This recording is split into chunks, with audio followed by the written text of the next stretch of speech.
नमस्कार दोस्तों, मैं हूं संजय कथुरिया, प्रोफेसर बड़ा बिजनेस प्राइवेट लिमिटेड। और आज मैं बहुत एक्साइटेड हूं क्योंकि आज एक नई जर्नी चालू कर रहा हूं आपके साथ। और ये नई जर्नी क्या है? Fund raising. जी हां, हाउ टू रेज फंड्स। हमने सोचा कि ये जो एक है बहुत बड़ी प्रॉब्लम हो गई है सबके लिए। सारे entrepreneurs, mid size companies funds raise करना चाहते हैं, तो हमने सोचा एक कोर्स बनाते हैं। इस कोर्स के माध्यम से आपको बताएं कि फंड रेजिंग में किन किन चीजों की आवश्यकता है। मैंने इस कोर्स को करीबन 25 वीडियोस में ब्रेक डाउन किया हुआ है। टोटल आपको ज्यादा दिखेंगी, पर जो मेरी कोर कंटेंट की वीडियोस होंगी वो 25 होंगी। तो ये मेरी इंट्रोडक्टरी वीडियो है जिसमें मैं आपको बताना चाहता हूं कि मैं किन किन चीजों के बारे में इन 25 वीडियो में बात करूंगा। मैं बात करूंगा बेसिक्स ऑफ फंड रेजिंग के बारे में। मैं बात करूंगा कि how to determine funding goals and objectives, की गोल कैसे, फंडिंग का गोल क्या है, ऑब्जेक्टिव क्या है, वो कैसे डिटरमाइन करते हैं। मैं बात करूंगा बजट शीट के बारे में कि बजट शीट क्या होगा, पैसा कहां कहां लगेगा, कितना कितना लगेगा। अगली बात मैं करूंगा कि स्टार्टअप की स्टेज क्या होती है, क्या डिफरेंट स्टेजेस होती हैं स्टार्टअप की, उसके बारे में बात करूंगा। फिर मैं बात करूंगा features of different investment types, कि कौन सी इन्वेस्टमेंट के क्या क्या फीचर होते हैं, कौन सी इन्वेस्टमेंट टाइप, जैसे इक्विटी है तो क्या होता है, डेट होता है तो क्या होता है, इसके बारे में बात करूंगा। अगली बात मैं करूंगा सोर्सेज ऑफ फंडिंग की।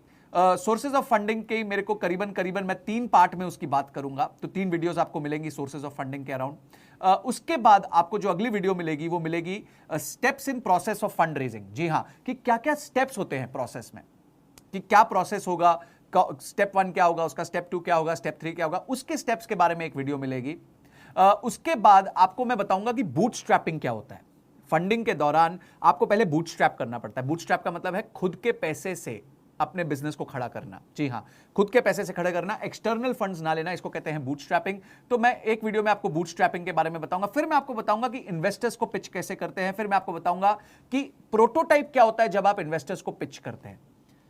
कि जो पिछली वीडियो थी पिचिंग इन्वेस्टर्स, उसमें मैं बताऊंगा कि इंपॉर्टेंस क्या है पिच करने का और क्या इंपॉर्टेंस होता है गुड कम्युनिकेशन का। फिर मैं बताऊंगा कि पिचिंग के प्रोटोटाइप्स क्या होते हैं। उसके बाद मैं आपको बताऊंगा टर्म शीट क्या होती है। उसके बाद मैं आपको बताऊंगा प्रोटोटाइप्स ऑफ टर्म शीट क्या होते हैं, एग्जांपल्स ऑफ टर्म शीट क्या होते हैं। फिर मैं आपको बताऊंगा ड्यू डिलिजेंस क्या होता है। ड्यू डिलिजेंस के बाद मैं आपको बताऊंगा डॉक्यूमेंटेशन क्या क्या यूज होती है फंडिंग में। फिर मैं आपको बताऊंगा एसएसए और एसएचए के बारे में। एसएसए का मतलब होता है शेयर सब्सक्रिप्शन अग्रीमेंट और एसएचए का मतलब होता है शेयर होल्डर्स अग्रीमेंट। उसके बाद मैं बताऊंगा स्टार्टअप की वैल्यूएशन के क्या क्या तरीके होते हैं। फिर मैं आपको एंजल इन्वेस्टमेंट के बारे में बताऊंगा, आपको एंजल इन्वेस्टमेंट कैसे मिलती है उसके बारे में बताऊंगा। फिर मैं आपको वेंचर कैपिटलिस्ट्स के बारे में बताऊंगा। उसके बाद मैं आपको बताऊंगा कि वेंचर कैपिटलिस्ट आपको कहां कहां मिलते हैं और क्या तरीके होते हैं वेंचर कैपिटल रेस करने के, वो मैं आपको बताऊंगा। उसके बाद मैं ये भी बताऊंगा कि जब आप वेंचर कैपिटल से बात करते हैं तो आपको क्या क्या चीजें कंसिडर करनी है, वो भी मैं आपको बताऊंगा। उसके बाद मैं आपको बताऊंगा इन्वेस्टमेंट बैंकर का क्या रोल होता है, इन्वेस्टमेंट बैंकर क्यों जरूरी है, वो क्या करता है आपके लिए, क्या वैल्यू ऐड करता है। और आखिर में मैं आपको बताऊंगा इन्वेस्टर रिलेशंस के बारे में। इन्वेस्टर रिलेशंस क्या होते हैं? जब आपको पैसा आ जाता है, बैंक अकाउंट में पैसा हिट कर जाता है, उसके बाद आपको 2 तरह के कंप्लायंस करने पड़ते हैं। एक अपने इन्वेस्टर के साथ कंप्लायंस करना पड़ता है, वो आपसे डेटा मांगता है, डिटेल्स मांगता है, ये सब चीजें मांगता है, तो वो आपको देना पड़ता है। और एक रेगुलेटरी कंप्लायंस होता है, क्योंकि आप पैसा ले रहे हैं तो आपको आरओसी को इंटीमेट करना पड़ता है। अगर आप बाहर से पैसा ले रहे हैं, यानी कि देश के बाहर से आपका निवेशक है, इंटरनेशनल इक्विटी फंड है, तो उस केस में आपको रिजर्व बैंक ऑफ इंडिया और फेमा, इनके बारे में भी आपको ध्यान रखना पड़ता है। तो कुछ मैं रेगुलेटरी बातें करूंगा आपके साथ कि कैसे रेगुलेटरी आपको अपने आप को संभालना है। तो इन्वेस्टर रिलेशंस में मैं इन 2 दृष्टिकोण से आपसे बात करूंगा। तो ये मेरे 25 वीडियो का कंटेंट है। इसमें आपको मैं सारे केस स्टडीज दूंगा, काफी एग्जांपल्स दूंगा, इसमें मैं आपको थियोरी भी दूंगा, आपको अपना प्रिपरेशन खुद का कैसे करना है वो भी बताऊंगा।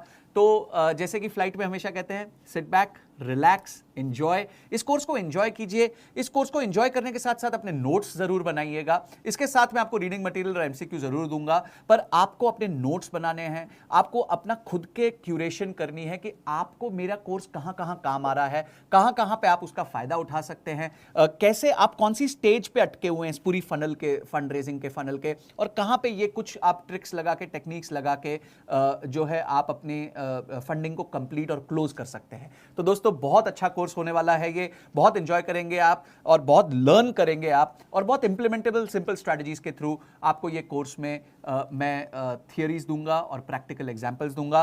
तो एज आई अगेन सेड कि सिट बैक, रिलैक्स और आगे की वीडियोस देखिए। Thank you so much for subscribing to the course of fund raising.